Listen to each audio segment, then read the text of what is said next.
High everyone, welcome to my Karishma Gyan channel. I am কারিশমা। আবারও নিয়ে চলে এসেছি একটা নতুন টপিক, যার নাম হচ্ছে what is meaning of life. জীবনের মানে কি বা জীবনের সংজ্ঞা কি। আপনারাও এই প্রসঙ্গে অনেক ভিডিও অবশ্যই আগে দেখেছেন, আমিও দেখেছি। যখন ওনারা অনেক ডিপলি এই বিষয়ে অনেক আলোচনা করে, আমি এই এত গভীরে আলোচনা করতে পারি না।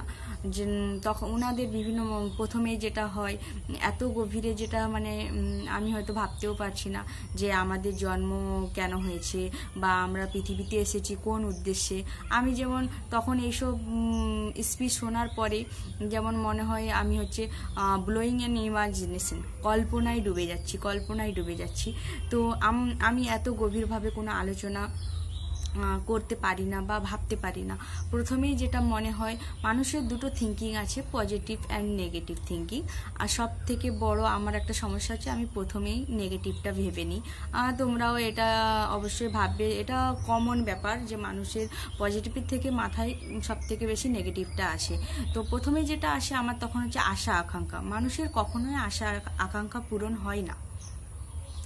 আমরা কারো নতুন কোনো জিনিস দেখলে ইস আমারও যদি এটা থাকতো, বা আমার যেটা নেই সেটা অন্যরা আবার প্রত্যাশা করছে, আমার যেটা আছে অন্যদের যেটা নেই সেটা আমার দেখে তারা প্রত্যাশা করছে। কখনোই আমরা নিজের অবস্থান থেকে খুশি নয়। তাই তখন যেটাই আমাদের হয়তো আশা পূরণ হয় না, তখনই আমরা একটা কথাই বলি, হয়তো জীবনের মানেটাই হয়তো এটা। আবার মনে হয় যে যখন খুব খারাপ সিচুয়েশনে বা খারাপ কন্ডিশনে আমরা থাকি, যখন আমাদের পাশে কেউ থাকে না, আমরা নিজেকে নিজে সান্ত্বনা দিই না।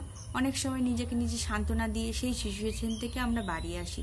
তখন আমরা যেমন মনে হয় জীবনের হচ্ছে পার্ট বা জীবনের মানেটাই হচ্ছে যে এটা, যে সব সময় পাশে সবসময় কেউ কোনোদিনও থাকতে পারে না। নিজেকে নিজে স্ট্রং হতে হয়, নিজেকে নিজে খারাপ সিচুয়েশন থেকে বের করার ক্যাপাবিলিটি তৈরি করতে হয় ইত্যাদি। আবার যেমন মনে হয় জীবনের মানেটাই হচ্ছে অগোছালো। আমরা প্রথম জন্মের পর থেকে আমরা কোনো জিনিসটা গোছালোভাবে পাই না। আমরা প্রত্যেকটা জিনিস নিজে গুটিয়ে নিয়েছি। আস্তে আস্তে নিজে যে যার ফিল্ডে যে যার কাজের মাধ্যমে নিজের জায়গাটা আমরা গোছানোর চেষ্টা করি। তখন যেমন মনে হয় যে জীবনের হয়তো পার্ট এটা, জীবনের মানেটাই হয়তো এটা। আবার কখনো মনে হয় যে ধৈর্য, আমরা যদি খারাপ সময়টাকে একটু উপেক্ষা করতে পারি, অবশ্যই আমাদের ভালো সময় আসবে। আবার মাঝে মাঝে মনে হয় যে জীবন হচ্ছে মৃত্যুর কাছ থেকে কিছু সময় আমরা ধার করে নিয়ে এসেছি। মাঝে মধ্যে মনে হয় যে এই ধার করে সময়টা যে নিয়ে চলে এসেছি কখন কেটে যাবে, আমরা আদৌ কোনো কিছু কাজ করতে পারলাম কিনা, আমরা যে উদ্দেশ্যে এসেছি সেটা আদৌ আমরা সাকসেস করতে পারলাম কিনা, বা আমাদের দ্বারা কোনো মানুষ কখনো কোনো কিছু আঘাত পেয়েছে কিনা, বিভিন্ন। তো তোমরা কে কি এই বিষয়ে ভাবো, বা কে নিজের জীবনের সংজ্ঞা কিভাবে দিতে চাও, যদি আমাকে কমেন্ট করো খুবই ভালো লাগবে। Thank you.